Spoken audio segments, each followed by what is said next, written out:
Good morning. Seems that we are losing workforce in the room, but we'll try to maintain them in the session. So it's great to be here with you this morning, and glad to share this session with very knowledgeable colleagues and friends that will be sharing with you, their views. In a sense, this second session is like a sandwich session between what we heard in the first one of expanding the workforce and the next coming session after this that will be on investing in quality and productivity. So this is a sandwich session, but of course sometimes the salami is the best part of the sandwich, and we'll try to live with this idea.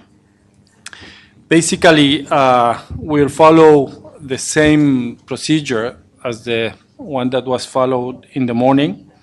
We'll have a presentation made, about 20 minutes, and then we will certainly ask the colleagues that will be commenting to be, brief in terms of their time, between 5 to 7 minutes, and then, of course, the more important part will be to open, for a plenary discussion with all you this morning. So this session basically will be addressing the issue of expanding the opportunities for work at later ages and trying to maintain the workforce size. Of course, there are many options, but also we know that there are a lot of limitations in terms of doing this.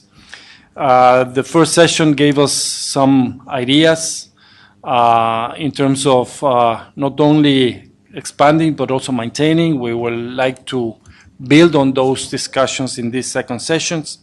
And of course, we would like to look at the policies. It would be great if the discussions can focus on the policies that will enable countries in the region to make a better use of the workers that are still in the workforce, and also expand their opportunities and bring solutions to maintain the workforce active in the countries in the region.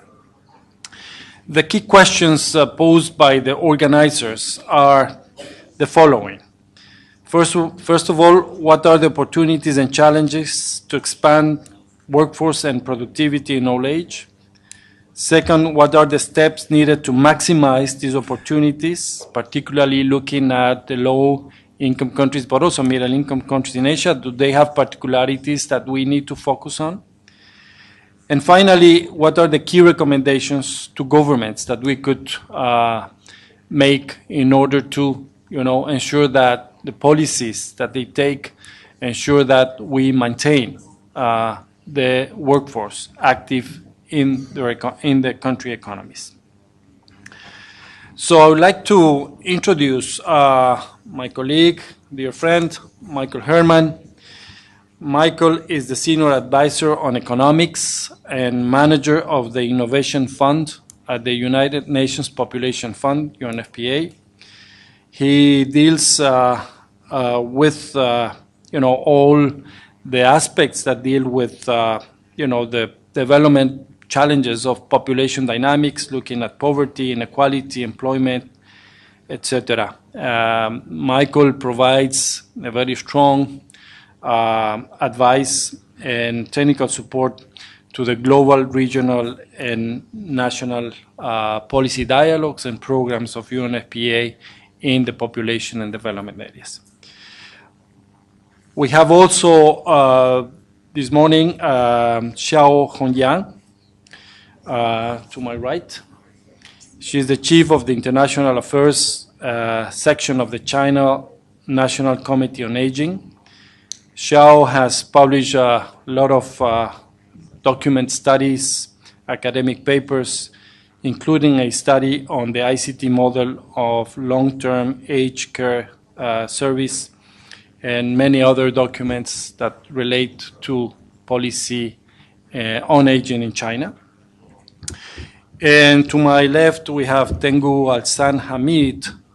She's the founding director of the Malaysia Research Institute on Aging at the University of Putra in Malaysia. Tanku has extensive experience in research, including on mental health of older persons.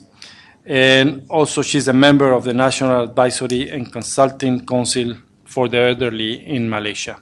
So we have a first-class panel today, and I would not like to take more time, but introduce you my colleague, Michael Herman, to make the presentation. You have 20 minutes to do so, Michael.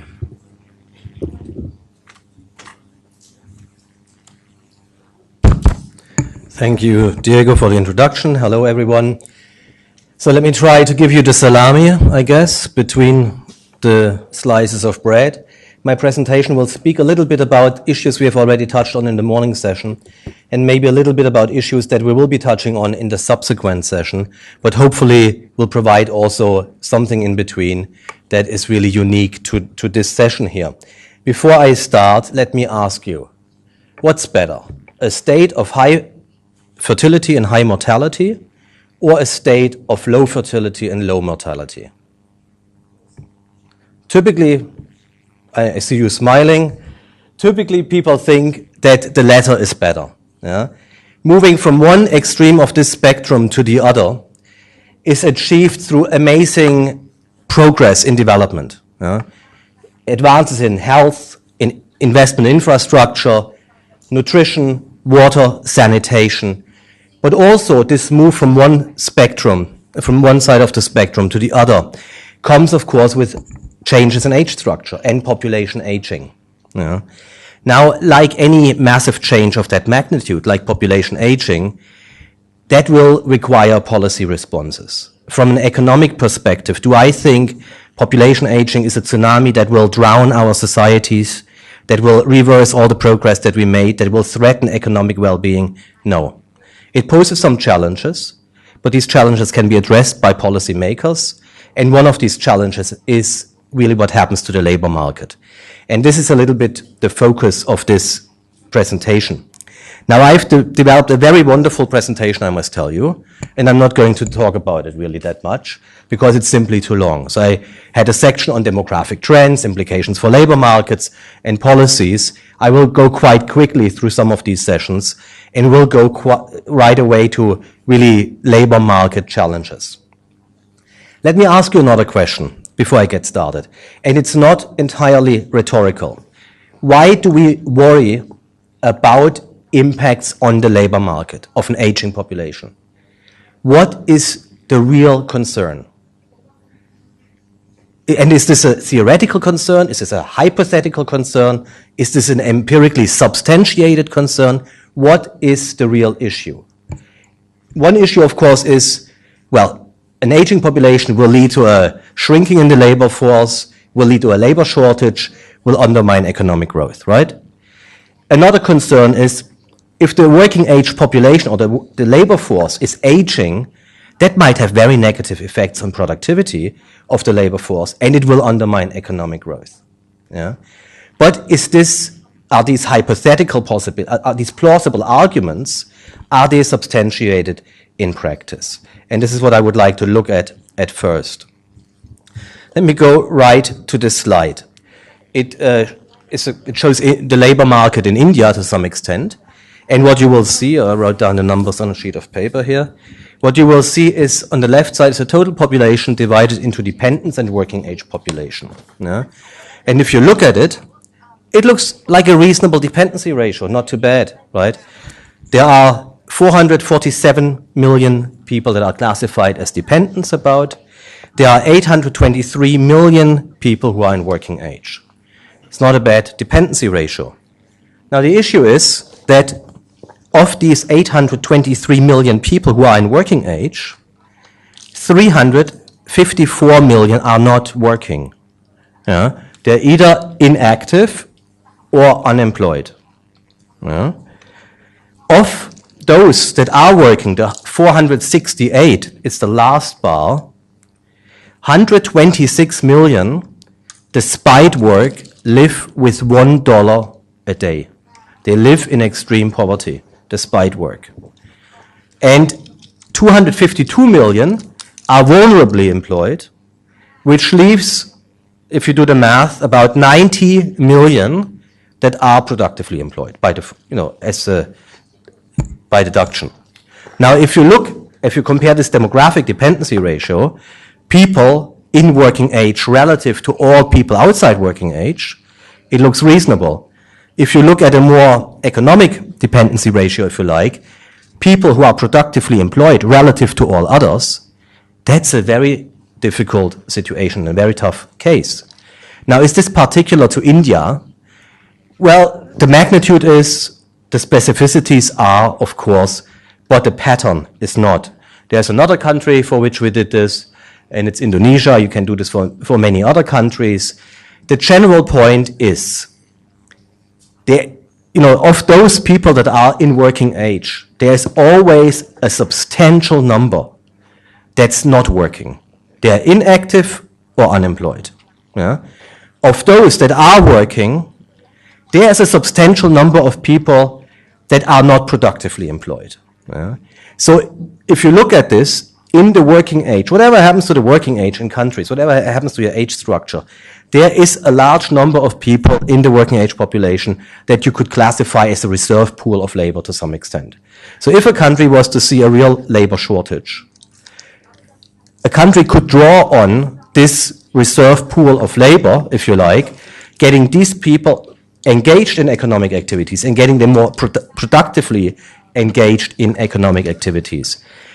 So, to be clear, addressing a potential labor shortage does not depend on getting older people who have retired into the labor market.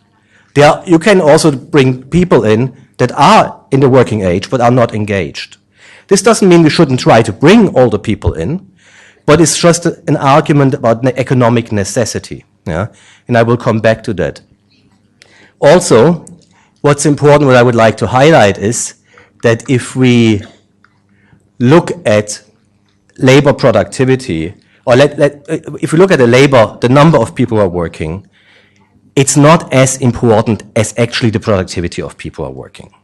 If you look at a very poor country, in Africa, let's say, many people are working.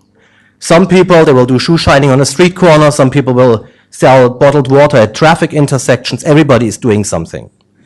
But they are not very productively engaged. They take little money home, and they will be able to support only very few dependents. In the more advanced economies, including the Republic of Korea, including Japan in this region, and others, these are just two examples, in advanced economies elsewhere, people labor productivity on average is higher, people take more money home, and they can support more dependents. Now, if you look at these two countries, you see that over this period, 1995 to 2011, and I picked that period only really because of the third variable in the charts, but over this period, GDP grew despite aging, and to some extent this was driven by a significant increase in labor productivity. So it's not just the number of people who are working, it's actually how productive people are. The third variable shows the labor share in income. It's a measure of inequality, if you like. So although labor productivity increased in both of these countries, labor did not take home the paycheck necessarily. So they didn't see an increase in their wages concomitant to their increase in labor productivity. In fact, their share in income fell, and that is mirrored, of course, by a rise in the capital share in income.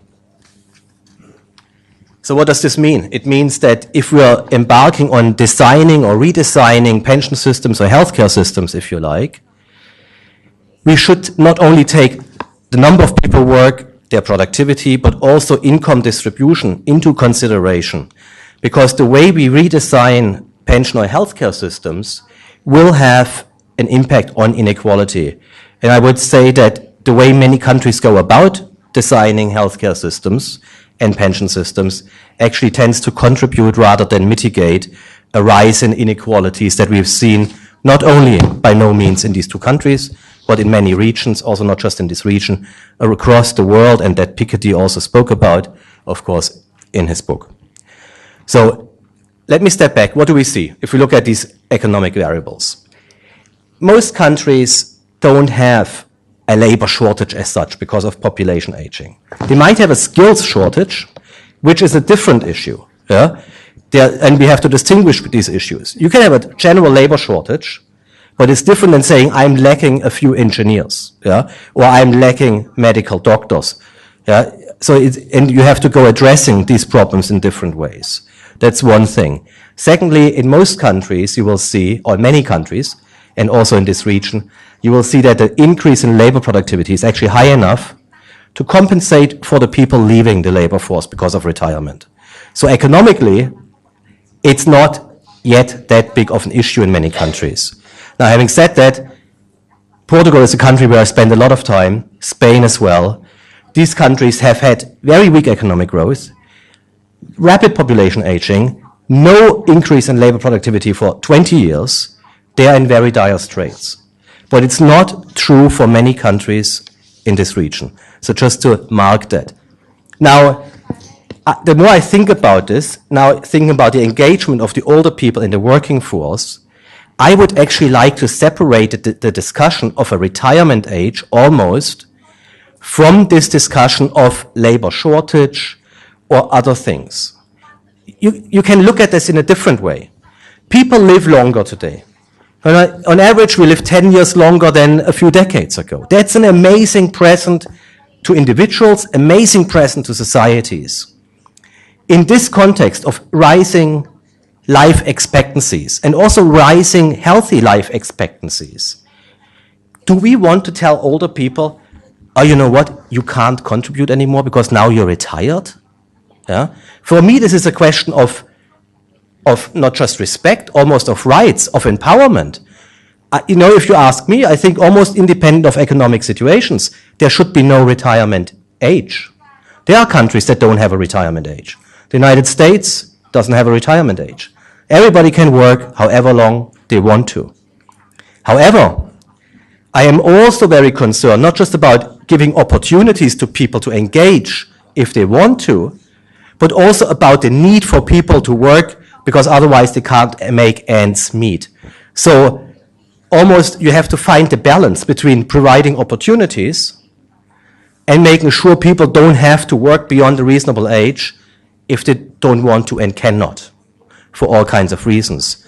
So I think one issue that's important to discuss in this context is, in fact, do we need a retirement age? Maybe not.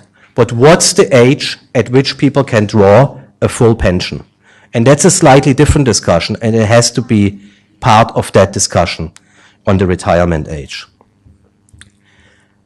Now, another set of issues, policy issues, is investing in human capital throughout the life course. This is kind of a stylized picture I drew up yesterday, but if you think about it, most of our education expenditures happen at the initial stage of the life course. Most of our healthcare expenditures happen at the last stage of the life course. Yeah? If you take these two extremes. And that will never completely change, because that's when you need these expenditures. But you have to spread these expenditures throughout the life course. If we are serious about lifelong learning, you can't just spend your money on initial stages of the life course. You have to spend money also for continuous learning. If you're serious about health throughout the life course, you've got to start from cradle to grave. The health of people begins before we are born with the nutrition of mothers. It continues with the nutrition of children.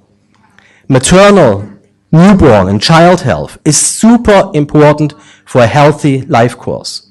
Sexual and reproductive health, and actually sexual and reproductive rights, are very important. In some countries in this region, India for example, you still have child marriage. Yeah? If a girl is being married off to become a child bride, or you have teenage pregnancies, if an adolescent becomes a teenage mother, many times they will not finish school. Many times they will not be able to fully develop their human capital. They will remain dependent, in many cases, on the income of others. They will remain vulnerable to abuse, to discrimination. They will live a life of diminished expectations and very few opportunities, and they often live in poverty. Yeah? If we are serious about human capital development, also for women, this has to change. It also requires us, of course, addressing other issues, substance abuse throughout the life course somewhere, yeah, which is, by the way, on the rise in countries even like the United States. Yeah. It requires addressing communicable and non-communicable diseases. So I think many other aspects have to be addressed, and not just care and treatment at the end, but also prevention from the beginning on. That is the second set of issues. There's a third set of issues, and I think it has not been discussed widely, but it's very important. You know, if I go to a 60-year-old today and say, hey, I have great news for you. You can work 10 years longer. What do you think the 60-year-old will tell me? Will he go, yes? Maybe not. Yeah, he will probably go, oof. Yeah, okay, if you're lucky. And why is this the case? Because people don't want to work longer? Not sure. But I mean, if you tell people in a certain situation, now you've got to do this another 10 years, they will feel exhausted, they will feel tired, they might not feel like doing this anymore. And that's not a general, doesn't mean in general they wouldn't work 10 years longer, but not in that situation. If we are enabling people to work 10 years longer, if you have to redesign the entire work life. You can't continue, you can't think we do the same and just add 10 years to it. Yeah? So also the economy is changing. We have Uberization, we have a fourth industrial revolution, we have technological advances. Many people will not stay in the same job anymore. Certainly not for 30, 40, 50 years. In the work time, people will sometimes want to maybe take a break for continued education. Maybe they want to take a break to care for family members. Maybe they just want to take a break, full stop, and do something else. Yeah? Maybe they will come back to work. Maybe they will be employed one day, self-employed another. Maybe they will be entrepreneurs at some point, and maybe they will go back to employment. This is the flexibility you need if you want to expand working age by 10 years. Yeah? And want people to be happy about this and productive. But our institutions don't enable us to do that. We have a system where we accumulate capital, you know, as soon as we enter work, and then we dissave when we enter retirement. So I come out of university, I pay off my student loans, I begin to save, I pay into my pension system. If the stock markets don't go crazy, I have some money left over. When I retire, then I spend it. Yeah? It's a very linear model. But we have to change that model in a way, and we have to change social protection and insurance schemes to enable breaks within a working life and to come back to working life later on. So again, to summarize, maybe there are 3 points, I think, policy points that are very important. If we think about engaging people, older people, beyond the retirement age that they have now, one is to rethink retirement age and actually pensionable age. And they have to go together. Just getting rid of retirement age and saying we postpone pensionable age for much later can actually cause quite a bit of harm. Yeah? So I think you need to find the right balance. The second balance is really to rethink investment in human capital throughout the life course. We always speak about this, but I think we've got to get serious about this. It's investment in health and education from cradle to grave. We have to rethink capital accumulation, insurance and pension and social security systems. So these are 3 important policy implications that I would like to draw your attention to. Thank you very much.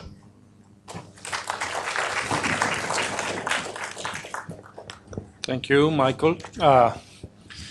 You have given us a lot of ideas and interesting perspectives on, the issue that we are discussing this morning.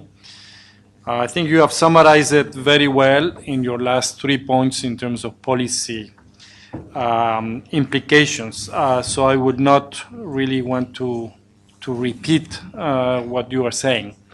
However, I think that below these 3 policy issues that you have presented, I think that, and I would like to stress what you also mentioned, which deals with the human rights of older people.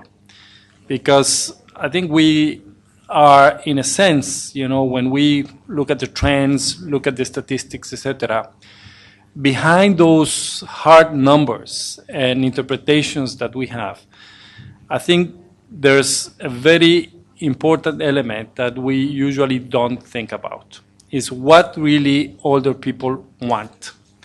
And what are the views, what are their rights. And I think that what you mentioned at the last part of your presentation makes a lot of sense. We're speaking about flexibility.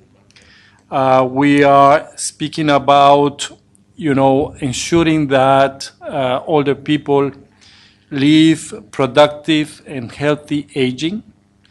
And of course, work should really enable that older people to live that kind of life.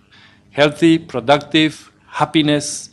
I don't know if my colleague from Bhutan is here, but the gross national happiness has to be, an element that we should really consider when we speak about labor force participation of older people.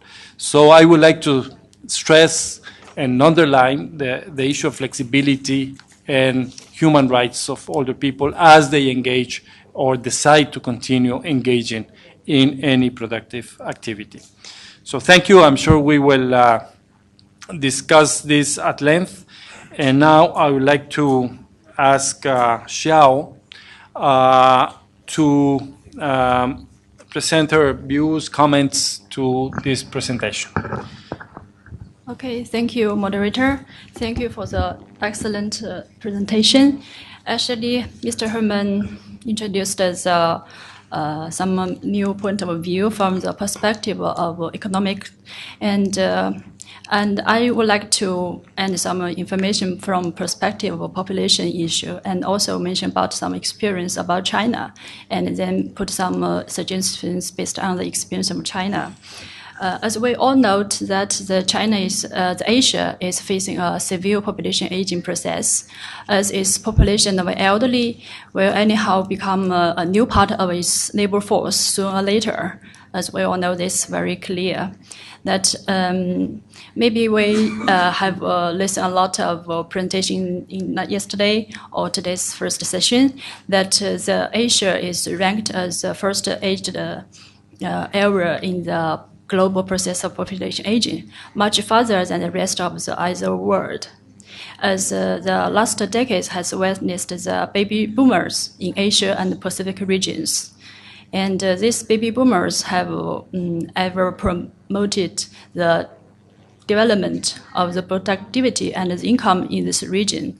And but while the population aging intensified in this region, the group of population who have ever made contribution to the economic development now seems to make a reverse impact on the economic development.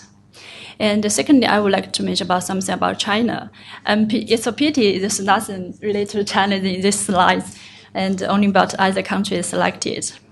And because we all know different countries have different situations in terms of social and demographic development.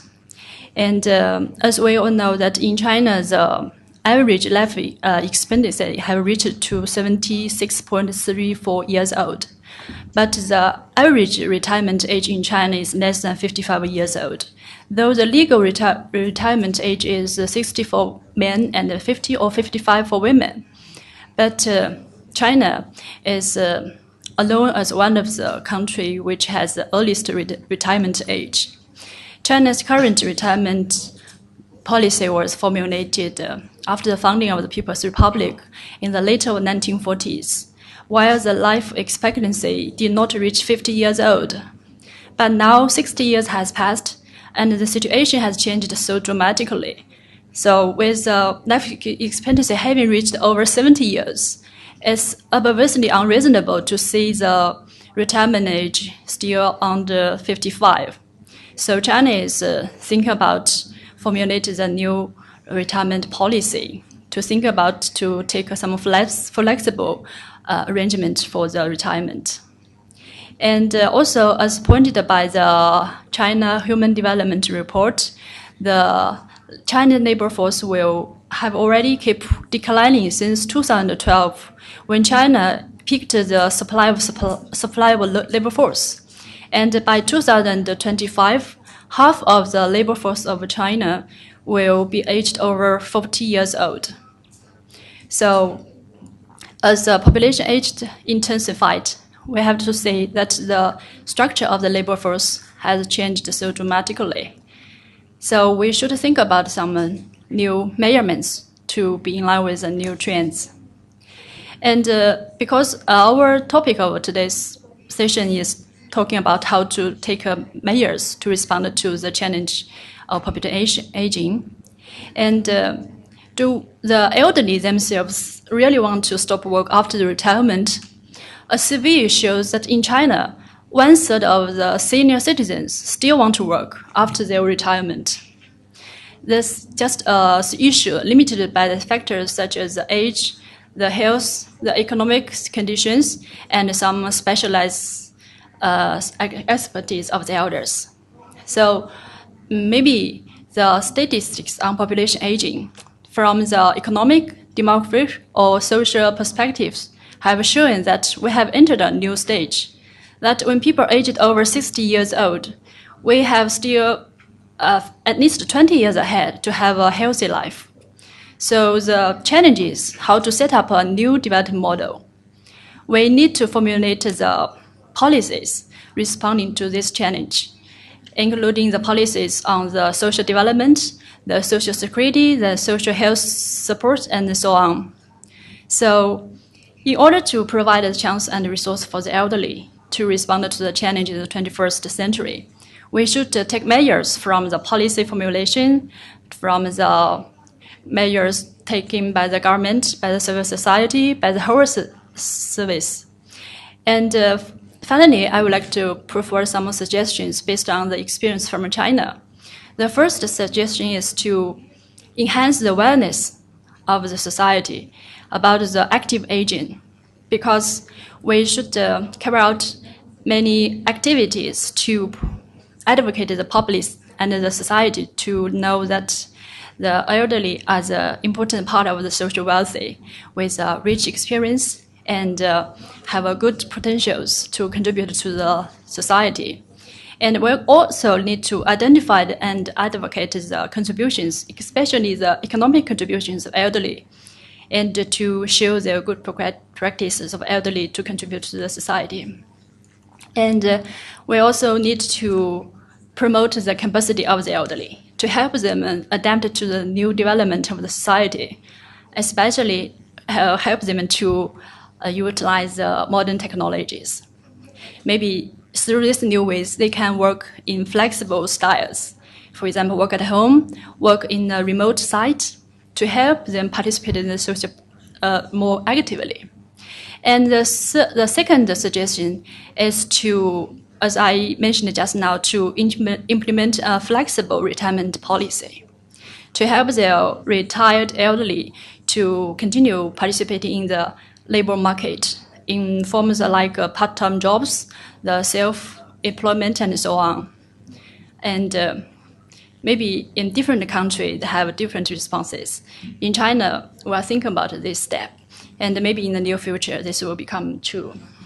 And the third suggestion is to provide the support and the coordinations to help the elderly to actively participate in social volunteer activities. Because in China, most of the elderly still want to work or still want to contribute to the society, to the community. So we should provide support for them to take in part of these activities. And the last but not least is to to develop the mass organizations of the elderly. For example, the Old People's Association, the Association for Elderly Science, Elderly Education Experts, and so on. And to set up some convenient platform for the elderly to connect with the social market. Because sometimes the elderly have some strengths and resources, but they have no channel, have no platform to connect with outside. So we should have some channel and platform to help them. Also, as well, to help the market to know the potential of the elderly. Okay, thank you very much. Thank you. Thank you, Xiao. Many thanks. So we have the case of China presented, and also, a good battery of policies that will certainly close that gap between age of retirement and the need for older people to be active. So I've heard about active aging, maintaining contributions of the older people to the economy, creating new capacities, flexible retirement policies and arrangements, volunteering, among other initiatives that the government of China is conducting. So this certainly will give us a lot of, ideas to reflect also on the conditions and situations and policies in other countries that probably would like to share in the session, in the plenary session. So thank you. I would like to now ask Tanku to give us, her comments on the topic.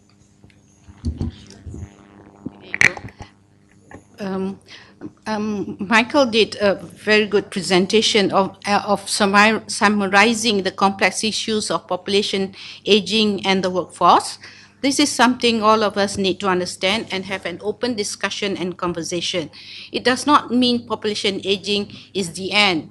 We should take this as a new challenge, and we need to manage our socio-economic success. Population aging is a new beginning for many countries, especially in the East and Southeast Asia. We do not have the history or the track record to handle aging issues, especially older workers. So our government need to adopt transformative strategies in order to provide for the well-being of all citizens, including the older person.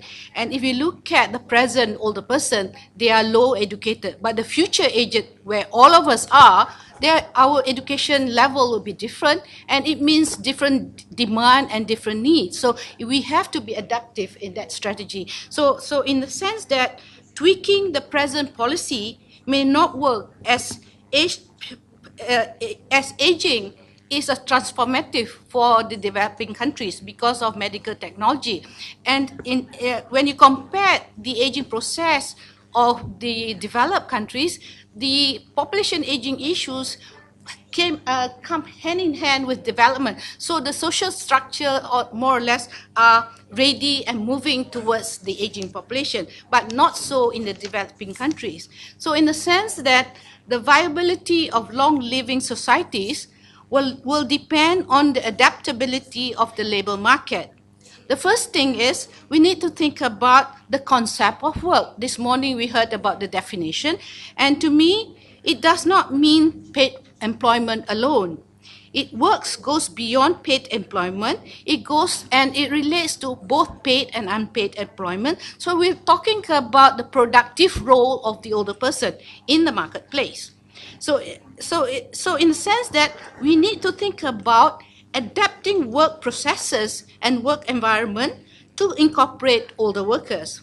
We need to dispel the myth about older workers, and we need to explore the source of work in the economy, moving from the traditional employer, i.e. the public and the private, and we need to move on to explore the fourth sector of the economy, meaning the social enterprise and the social innovations that needs to be created for a new channel of employment of older person, because this new channel of employment may not be demanding in terms of the need for the older person.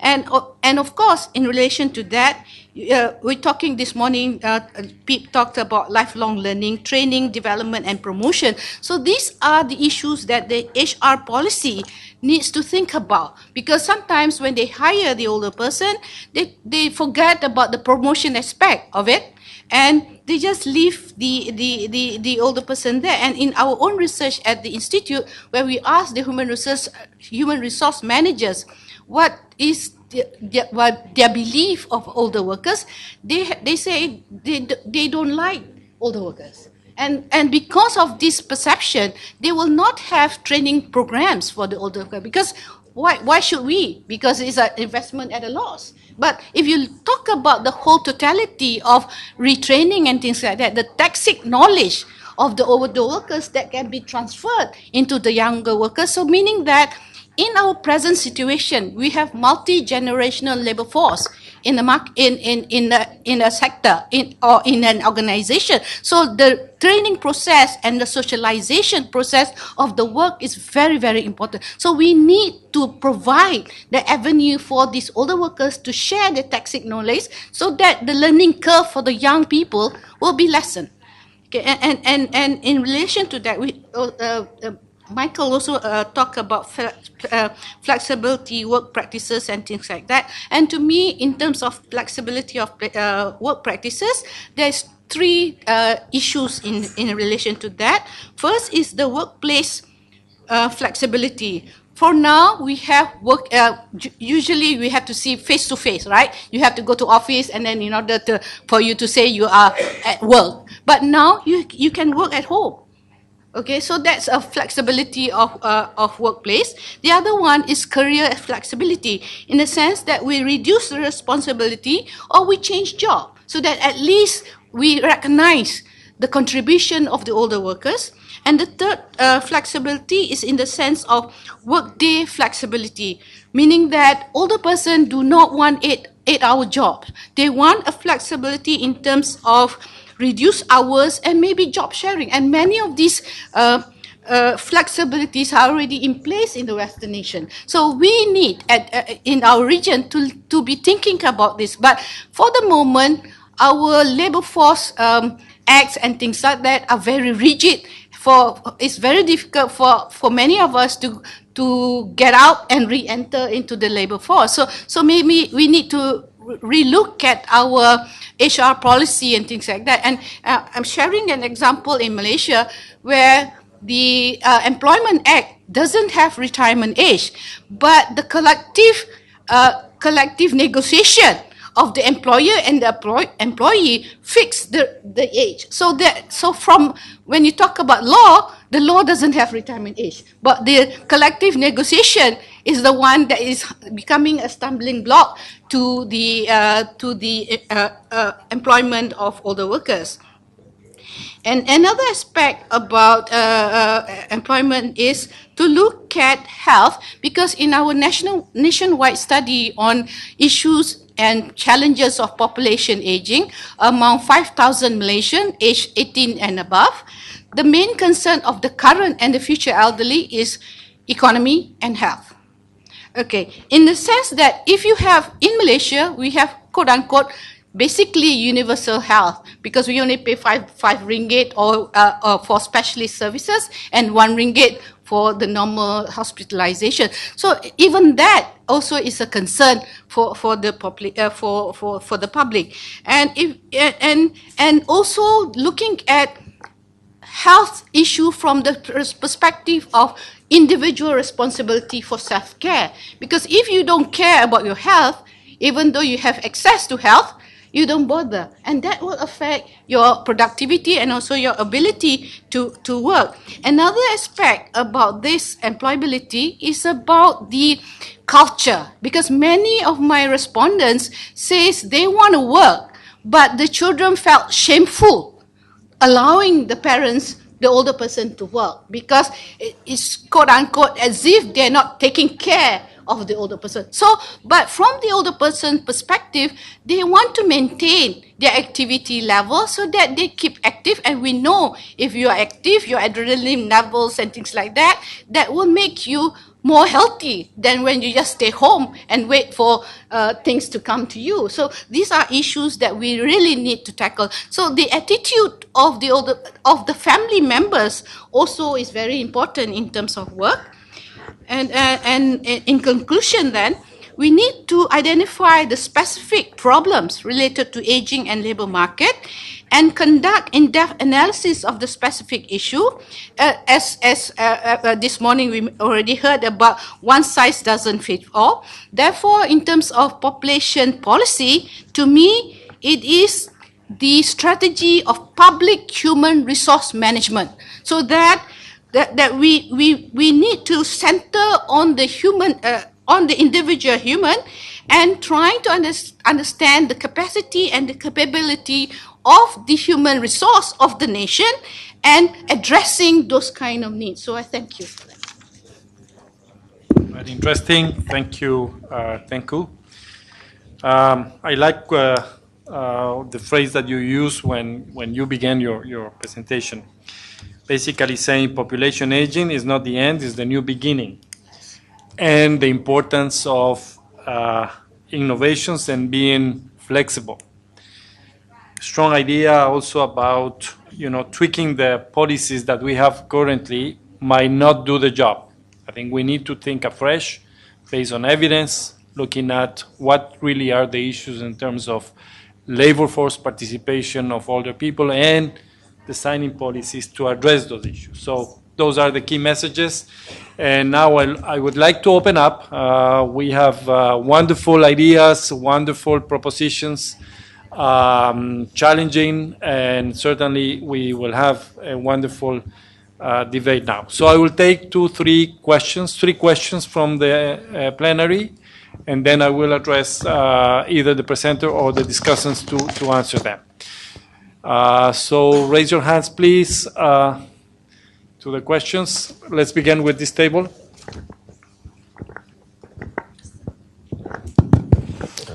Thank you. I'm Hasan Rahman from Bangladesh, work with an NGO as an mission. Michael, in his last slide, ended up with a very precise recommendation for policy. It's a move away from the linear design, and the panelists later on picked up the points which gives a good framework when we say the flexibility has to be at different level, from the family, from the workforce, from the policy making, all those things. Given the context that the Asia particularly, and from South Asia more specifically, since I'm from that sub-region, the roles of family, the types of workplaces, formal, industrial, or informal economy, which contributes largely, it has a space for bringing these ideas into place. But question to the panelist is, definitely we need to have some sort of policy framework which has to make provision for subnational level or local level adaptability of those. Since the other side of this workforce, when it comes about this more transfer or this thing, support from state system or the public system, how to operationalize that and ensure that the objectivity and transparent management of this statistical analysis, the provisions, and the services are offered to accommodate the choice, capability, and entitlement from rights perspective of the older person. Thank you. Thank you. Thank you very much for the question. There was, the middle of the table in the middle. Yes, please. My name is Vanessa Skargaya from the Economic and Social Commission for Asia and the Pacific. Thank you for all these very interesting presentations. And I was very pleased with those presentations, because when I read the title, Maintaining Workforce Size, Keeping Older People in the Workforce, I was thinking, oh, give them a break, please. And this, every time I hear we have to keep older people in the workforce, I get a bit of stomach ache. Because I wonder, do people have the right at one point to do something else? This is something we should maybe think of. And then the next question, actually, when we talk about extending working age, I think this is possible for more clerical jobs like ours, and sometimes I think this is the idea of people sitting in their offices having to come up with policy recommendations. But what about people who do more physical labor? We can't, probably at one point they are just not physically able to continue working. So what we do with these? And if I think of the reality in Asia and the Pacific, most people work quite long, and because they have to. So maybe we work more on this, that they don't have to, that increasing people's choices. Yeah, thank you. Thank you very much. Very relevant. Can I, the lady in that row, second table. Thank you. Thank you. I am Kimae from Myanmar. Mine is regarding the protective labor force or quality ones who are elderly ones. So now we can have just the Japan, Korea experiences. Mine is regarding to the countries who have living lower income countries and emerging countries. In those countries, we have early retirement and migrations to other works. So I would like to have some research or service, something like that. It's really important to those countries. What is the cause of early retirement and what are the better environment and happiness for the early retirement? So I would like to call upon some researchers and surveys regarding those low-income countries for making more better strategies for old age elderlies, better environments in working. Thank you.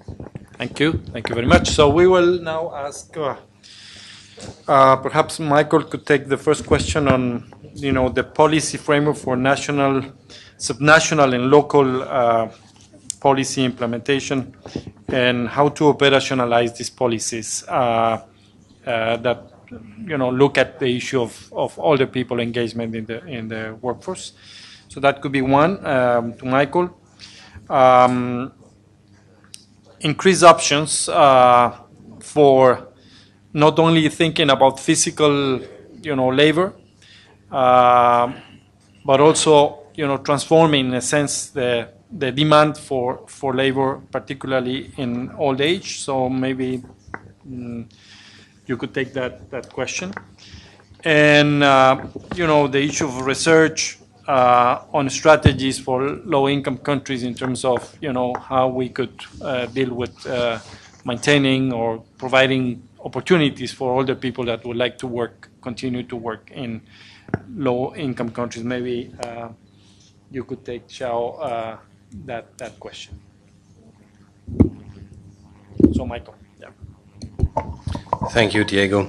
I hope I understood the question correctly, but I think that the issue is really, can this be regulated, if I understood you correctly, at the subnational level, or is it at the national level, and how can you show transparency in the administration of social benefits, data collection? Yeah, is that about the questions I'm paraphrasing? I don't know, there have been so many attempts. If you look at more industrialized countries, at what level do you regulate labor market issues? Yeah? So in some countries it's at the national level, at some countries it's at an industry level. So you have unions for the metal industry, you have services industries. In other countries it's a national regulation. Could there be subnational regulations, for example, is a question. Yeah? My feeling is that if you look at labor laws or labor regulations within one country, there should be a national standard. Yeah?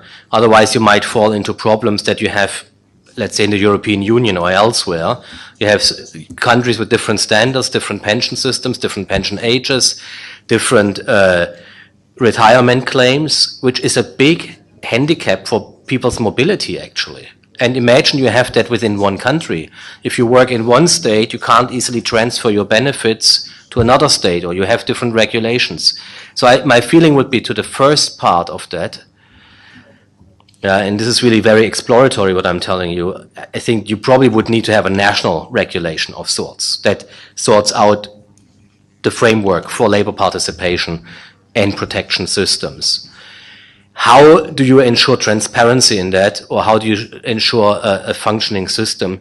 I'm not sure that's that's easily addressed, but I think you look at the ILO, they have a very constructive dialogue, a tri-party dialogue between the governments, the unions, and the employer. So I think it should be a tri-party process in which you find out what do you want to do, how do you want to go about these issues. Again, I don't think one size fits all, but as I mentioned in my presentation, in my view, retirement age, maybe you could do away with. I think pensionable age is something very serious to discuss, also in relation to the question raised by Vanessa. You know, when can people retire, and how long do they have to work? And I think, of course, there are many other issues related to training and accreditation. In my own country, Germany, if you do a degree in one state of Germany, it's not recognized or it's not fully recognized necessarily in another state of Germany. Yeah, that's a catastrophe. Okay, that's a joke. If I go to university in one country, one state, I can't teach in another state as a teacher. I think that's a handicap to labor mobility. So I think you need national standards. That's the case of a fairly industrialized country. Yeah. And I'm not sure how it is in many other developing countries. So national standards, tri-party dialogue, and I think go for easy solutions rather than complicated solutions. Yeah, thank you.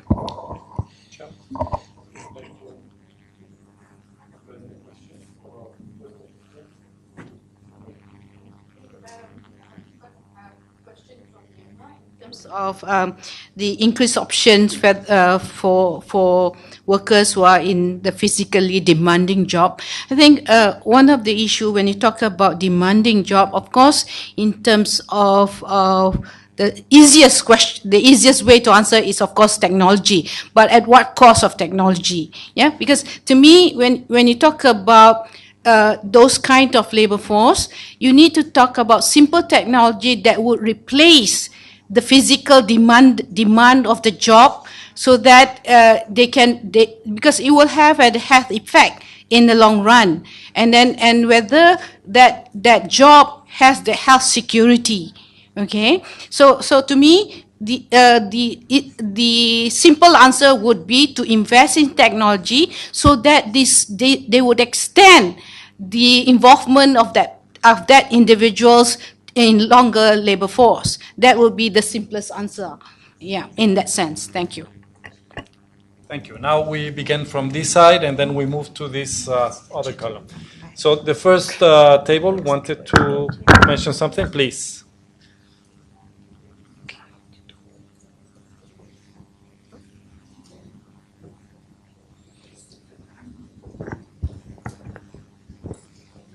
Добрый день, я из Казахстана, меня зовут Айгуль. Good day, my name is Aygul, I am from Kazakhstan. Спасибо большое за интересную информацию, презентацию. Я с вами совершенно согласна о том, что необходим гибкий подход к этим вопросам. Thank you very much for very interesting presentation and information. I fully agree with you that it is important to apply flexible approach.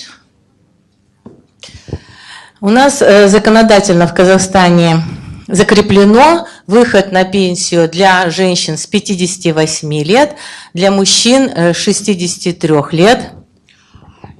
According to the law in Kazakhstan, men in 63 and women in 58, they are allowed to go to have pension and to retire from their work.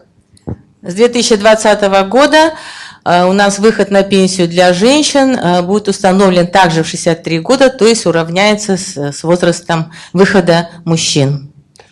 Starting from 2020, both women and men at age 63 can retire. У меня вопрос. I have question.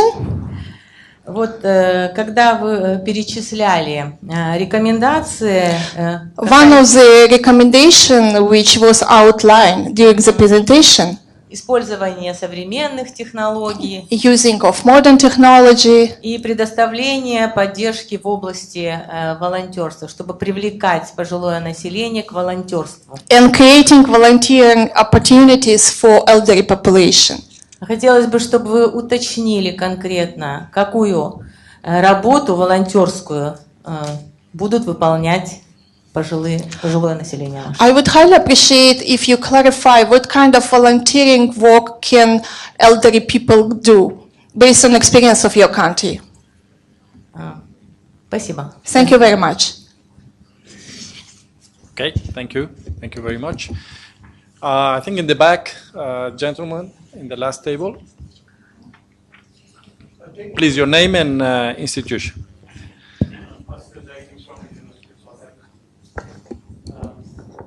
I think what I found missing from Michael's presentation is the talk on or acknowledgement of labor market discrimination against older workers. Because we can talk about flexibility in retirement or towards retirement, we can talk about non-linearity in work and retirement decisions, but we often miss out is this phenomenon which we observe very much so in almost every European country, is that there is a strong labor market discrimination against older workers. So people are stuck in this choice of working full-time or working not at all because employers are not very much pro older workers' employment. If I'm allowed, I could put in another question, which I think is slightly in your question of whether you go about asking a 60-year-old whether you would like to work another 10 years. And also another question was asked, give us a break. It seems to be going towards the direction where we are thinking that we should not be encouraging later retirement. We should not be encouraging longer careers. I think when we ask an older worker whether he could work or he should work 10 years longer, we should ask two more questions. We should ask also whether that same individual, in the absence of extension of working careers, will be willing to live in lower retirement income or would be willing to contribute more towards social insurance. Then the question is complete. And I'm sure the answer would be different if you put in these other realities also in the question. Thank you. Thank you. Thank you for your comments. Let's go to this row. Gentleman in the last table. Thank you. I also enjoyed all the three presentations. My comments is that the maintaining workforce size is also we need to, at least the last 2 days, the discussion not sufficiently, focused emphasis on the international migration. Like how actually country actually could use the, international migration instrument to maintain actually national level workforce.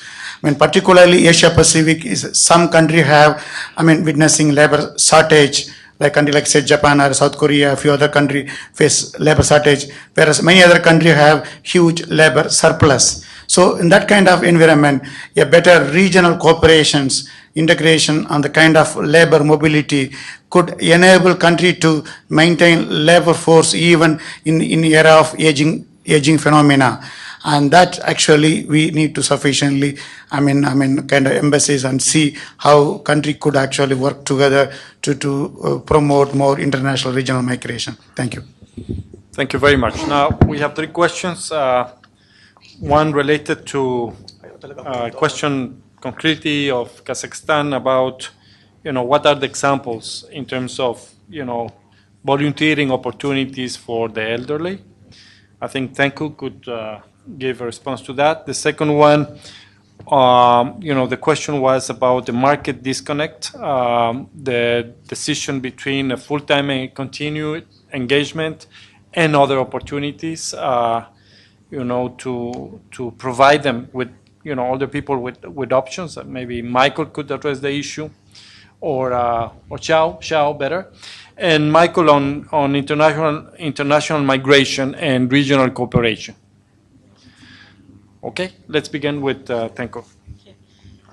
When you talk about older person in the volunteer sector, I think there's a lot of opportunities for them to be in volunteer sector. But the issue is they need to be organized. Individually, they're doing, but it's not organized, so you can't really measure the impact. But if they are organized in, let's say, senior citizen organization, then they have several channels to do. One, they can even volunteer to be in working with the hospitals or the clinics and things like that. And in fact, we have programs that the older volunteers themselves bring the older people to hospital for visitation and things like that. So there are these things. And also, for example, there are also people involved in the schools, older people in the school. So these kind of intergenerational activities really have both benefit for the older generation and also the young generation, because by learning from each other, you create a common understanding. Because with one of the activities that we did with the Form 4 and Form 5 students in a federal school, they said to us is that my grandmother is not like you all. My grandmother only stays home, but you all have a different image of the older person. So it helps in terms of de-stereotyping the older person and see them as an active member and contributing to society. I think that is one way of but it has to be organized. Okay. Thank you. No? Yeah, before I answer my question, I would like to introduce an example in China regarding the volunteer activities, which was very successful. This is an example which called Civil Age Action, or named the pilot project to organize aged intelligence to provide aid for the development of Western province. Since 2003, our organization, China National Committee on Aging, has advocated and organized old intellectuals in Eastern regions, mostly the developed areas, to carry out intelligence assistance in various kinds of forms. For example, the doctors, the scientists, or some teachers, professors, to the Western regions, and to carry out the assistance for the local persons. And this project has continued since 2003, when it started. According to incomplete statistics, from January 2003 to the end of 2010, the number of the elderly volunteers recruited in the project, which called Civil Aged Action, has added up to more than 3 billion. With more than 200 million beneficiaries in the targeted Western province in China, and more than 5 billion RMB economic revenue have been created, besides the significant social effects as well. And about the question about the optional choice for the person to extend the retirement or not. Actually, we are talking about a flexible retirement. That means people can choose to retire at a certain age. The other option is they can also stop work and take some other forms of work, like the volunteer, like the internment, according to their personal interests. So maybe this is a trend. Also, this is is the needs for the person, the old person themselves. Okay. Thank you, Michael. The question on migration. Yes, a question on migration. Maybe on a general level, and I'm not saying this is what you said. I think just for the audience, I don't think I misunderstood you. You know, sometimes we say, okay, there are some aging countries, there are some youthful countries. Why don't you send some people over there, and then it kind of balances it out? It's not quite like that. I think, you know, because you look at the labor market, it's not just about the number of people. It's about skills. It's about abilities, and you will find a mismatch in the global labor market in general, where you have a high demand for highly skilled people and you have a pretty low demand for low skilled people. Yeah? So it's not just shoveling people from one country to another. My own country is an immigration country, always has been, even though it might not realize it. But after the Second World War in Germany, you needed a Turkish population, Italians, Greeks, Spanish, Portuguese. Everybody went there to man machines, because there were no people to man machines. Today, you need people who design machines. It's very different. There's no production floor in Germany anymore, not much. Yeah, it's a different labor demand, and I think that's what the first thing you have to be aware of. Having said that, there are very few channels to match labor supply and demand across borders. There's none. We don't really have systems that allow that is a global labor market. And I think there is a huge need to integrate global labor markets where companies, if they face a skill shortage in one country, are able to hire from anywhere in the world where they can find the skills. It's very complicated. Visas are very complicated. If you are lucky, if you're one of the workers being hired somewhere else and you find an attractive job, oftentimes you can't take your benefits home. There's no portability of acquired benefits, of pensions, of many other things. So I think, responding to your question, I don't think it's an easy question about migration, but I think there is a huge need to integrate labor markets, to create a mechanism, create a visa system, create rights, and ensure portability of pensions. There's huge opportunities that countries are missing. Yeah.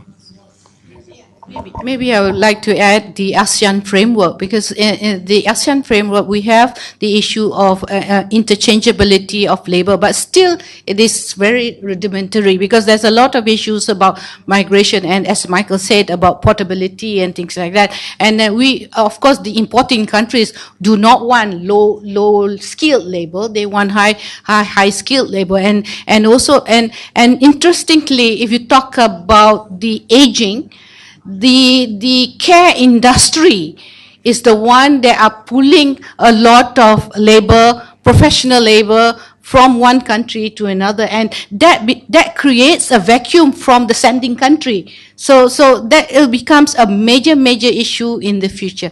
So we really need to think how we do about, because I know in Japan they have a program for Indonesians to be trained so that they can qualify to get employment in the care industry in Japan and things like that. But there's also the issue of culture. Because when you talk about care industry, it is the human relationship and things like that, and language will be a barrier in terms of that. So there are a lot. It is a complex issue, as there's no simple answer to it. But we can explore to discuss further, to understand further how we can go about doing that. Thank you. Thank you. I think we have some time to get 3 more questions before we wrap up. So let's begin with this row. Sanjay Kumar.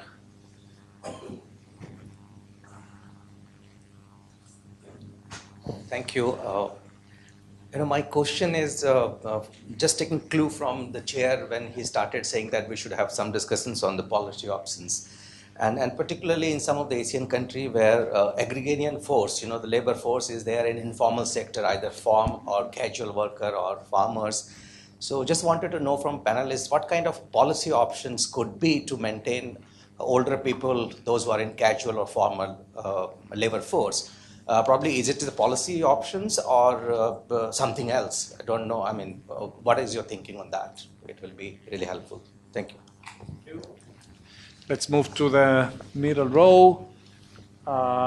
Lady in the last table. Yes. Yeah. You raised, no? Yeah. Hello, my name is Patricia Conboy and I work with HelpAge in London. And you've talked about lifelong learning.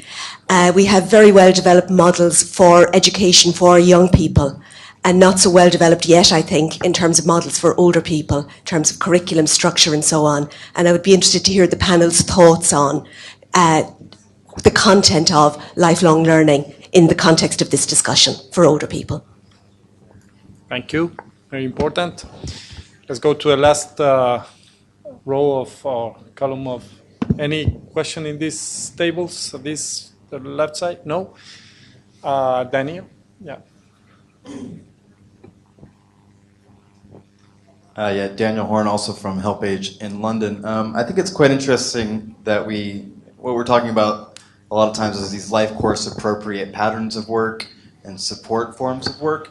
But given that, boomers in the United States, for instance, control about 80% of the financial assets in the country, I wonder what sort of policies government can put forward to enable some of that asset to be used productively in terms of allowing older workers and persons to be entrepreneurs. I mean, a lot of very successful entrepreneurs didn't start until they were 45 or 50. So not so much forcing older workers to become entrepreneurs, but enabling those assets to become productively used in a way that is both age appropriate in terms of patterns of support from the government, but also in terms of patterns of employment, part-time and creative and working in place. That's my question. Thank you, Daniel. Can we get one more question? There was somebody in this table. You wanted to say something? Please. Here in the first table, in front, in the middle. Here. First table. Yeah. Thank you. Actually, keeping older people in the workforce is very important to utilize their skill, their expertise, and their knowledge. And we have not, actually, it didn't come in our discussion today in the morning section or this section. So I would like to know, this could be a, way to keep them to value their expertise, value their skills. That is no doubt about that, to keep them in the workforce. So what is the mechanism? It is definitely a policy issue. So what is the policy issue and the image issue also? And in that way we can address the ageism as well. So I would like to know, what is the mechanism you think to keep older people in the workforce for the sake of utilizing their skills, their expertise, their knowledge for the development of any country. And second issue is the health issue. We see that, older people, it's natural to have some kind of health problems, especially eyesight or hearing problem. And in the poor community, if they have a cataract, they can't work because they can't see, and also they need hearing aid. So do you think that, I think this is of course a government responsibility, and in the health sector, just, from the perspective of keeping older people in the workforce, there should be an amount in the budget allocation should be there to have this, cataract operation. It's a very low cost, here providing hearing aid and all these things, only to keep older people in the workforce. I think this is a very good mechanism that government can do, but they need to change their mindset first. They need to change. The ageism is not in the society. Ageism is there in the government policies also. And that is why we need to change our mindset in the whole government and the society. And because I am giving the human touch. We are today and yesterday, all discussions are based in economic implications and economic perspective. But there are some human element also. Thank you very much.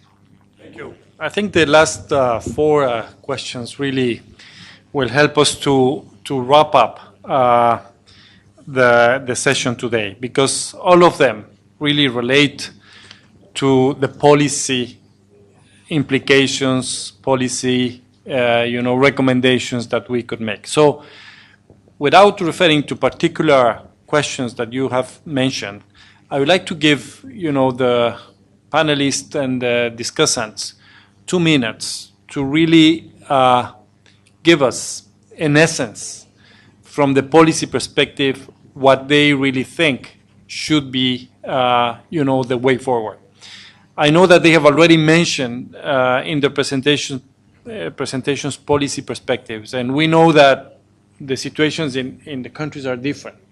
We could not really, try to solve a particular situation in a particular country, either, if it's low income or middle income or high income country, depending also on the population and demographic transition. But what will be, and this is the question in a sense reinterpreted from the audience, what will be your 3 policy recommendations that you could propose? Of course, understanding that that might differ from country to country, to governments in terms of addressing the issue of maintaining the labor force of older people in their economies.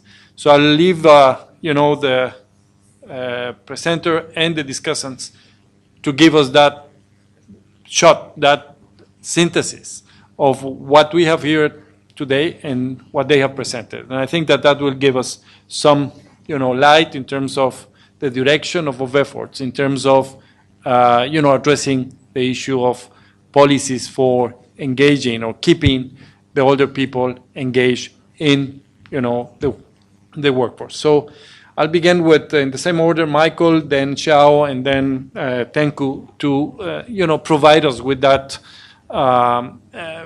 vision that we could really take as a synthesis for our work in the different countries in the region. So, Michael. Thank you. Thank you, Diego. This was, to some extent, I agree, an economic discussion, but I think it goes beyond an economic discussion. And I tried to go beyond an economic discussion in what I was saying. I think and you hear this a lot in the debate, if you're saying, hey, populations are aging, older people have one of two choices. You work longer or you're poorer. Yeah? I think that's not actually the choice. And in fact, it's not a necessary choice in many countries. And so I try to explain. It's not just either you work longer or you have less pensions. In many countries, you have a rise in labor productivity. Economies are still growing. Even though people retire, there is a net increase in assets. Yeah? There's goods and services being produced, or income, if you like, that are enough for everybody and are increasing despite retirement and aging. This is a question of distribution. It's really at the heart and the core, it's a question of how do we as societies distribute what we produce, or the resources we have. And there is no one answer to that, because that's a question of social consensus. And what is a social consensus in Sweden will never be an acceptable social consensus in the United States of America. Every society answers these questions differently. And some societies think, we pay more into pension systems and older people get more out of it. Others say, no, this is unacceptable to us. Older people have to get less out of it. In some countries, push comes to shove and you have very few economic resources to cater for an aging population. But in many, that's not the case. Empirically, that's not the case. Yeah? Economies are growing despite aging. There are resources to distribute. It's a social question, how you distribute them. It's a social discourse. I think that would be my most important overarching question, or comment. The second one is really to look not only at the economics, but look at the rights of elder people. It's not, do they have to work longer, or should they retire earlier? Enable them to do what they want to do with their lives. Yeah? Get rid of retirement age. That's the point. Yeah? But at the same time, try to find a balance, not forcing them to work until they drop off. Yeah? I think from a humanitarian human perspective, that's not acceptable. So I think finding this balance, the other policy implications I showed you earlier that I think are important. I would pick up the point of the gentleman in the back of the room. Indeed, I think ageism and discrimination is a very important element that should be added, I think, to these policy implications, which helps or which prevents many times the hiring of an older labor force. Very briefly, I think actually there were a couple of very important points that were just raised that are important policy considerations as well. One was on the formalization or informal economy. You have to move from informal to formal an economy to make social protection work. Yeah. So I think you have to move to a formal economy. You have to formalize economic activities. Another point that was important was on learning. What should people learn to be employed? We can try to guess what the industry needs, and we always can try to catch up with what the industry thinks they need, and we can always blame ourselves for not teaching the right skills that the industry needs at the moment, and we can always run behind the curve. We have to teach skills that are adaptable and usable in different contexts also many times, not only very specific skills. We have to teach literacy, numeracy, important things in addition, of course, to life skills. So these are two important points. I think another important point that Dan made it, how do you ensure that older people have access to assets? Yeah? Is the market doing a job allowing people to get access to assets? If older people can't get credit for an investment because of their age, maybe the market is not doing such a good job giving older people access to credits, and what can we change to enable older people to have access to assets? So that's a good question. Yeah. Thank you, Michael. Xiao? Okay, I totally agree with Michael's comments, and I think the aging response is an integrated approach to responding to the challenges of aging. And as a suggestion from Chinese experience, I think it's very important to include the social participation, not only related to the labor force, also as other participations. Include this kind of advocacy into the law, especially in the law related to the elderly, and also included this kind of policies into the development strategies of their country, of the specific development guidelines in the field of aging. And also regarding the lifelong learning, I think it's very good to have some kind of organizations to provide this chance for the elderly.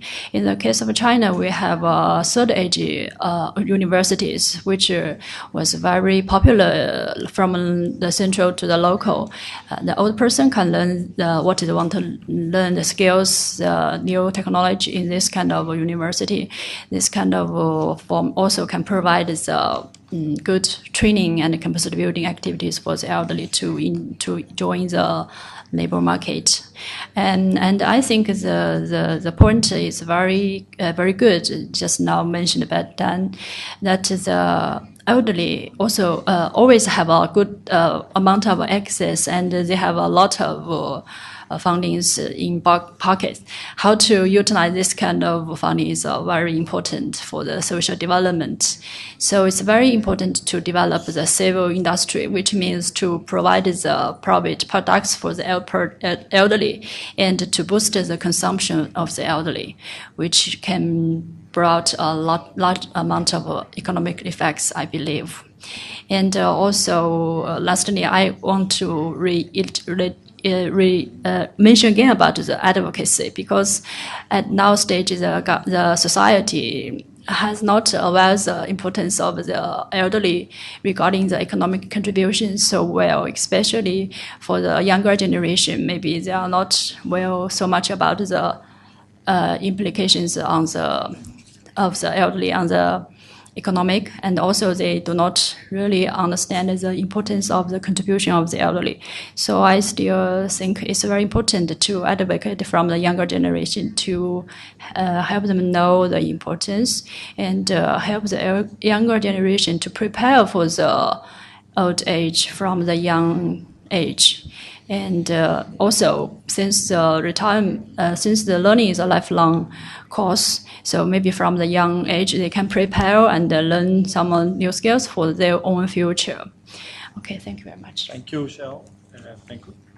I think what I would like to add is about the health. To me, health is a very important human resource, element of the human resource, that with health you can do anything. You know, so to me, the policy of maintaining health and providing screening and promotion and things like that, because that will be less costly than the curative aspects of it, and policy has to be in place in terms of that, and probably a screening policy for health should be in place. And if you look at the economy, you look at the Asian culture of grandparenting.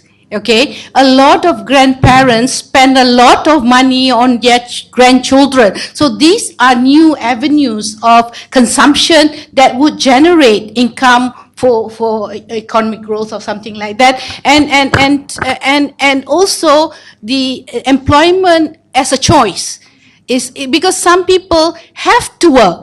Some people has the option to choose not to work. So that means we should be able to provide the avenue for people to make the choice that fits their needs. So I think opportunities like these should be available. Talking about the accessibility and and providing meaningful activities for the older person. Because if the meaningful activities is employed work, then be it. But if it's a meaningful activities in volunteer sector, so be it. So meaning that we have to have options in the community at the local level, or or maybe at the regional level, for this kind of framework or action plan to be developed, so that we can have all these kind of things. So thank you. That's my take for the day. Thank you. Thank you very much to the presenter and the panelists, and of course to all of you. Very interesting discussion. I would say that from my perspective, very innovative ideas have come up.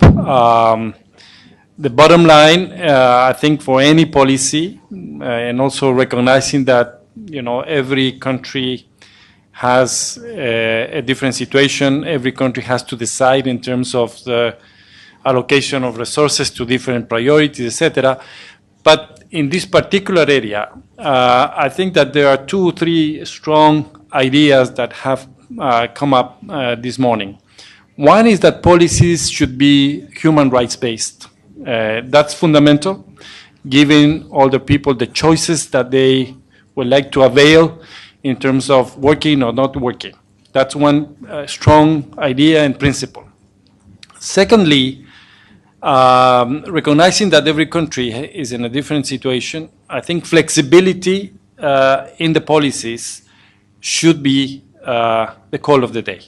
Flexibility in terms of giving all the people the choices of the workplace, the work time, and how they would like to employ the skills and the knowledge that they have.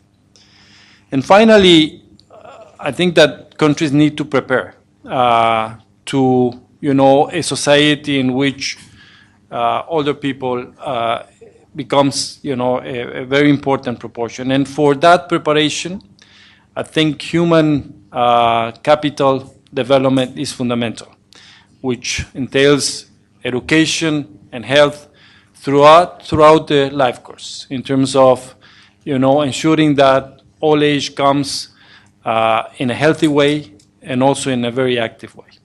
So I think these 3 elements, in a sense, should really support any policy decision that the countries will have to make, particularly in this region.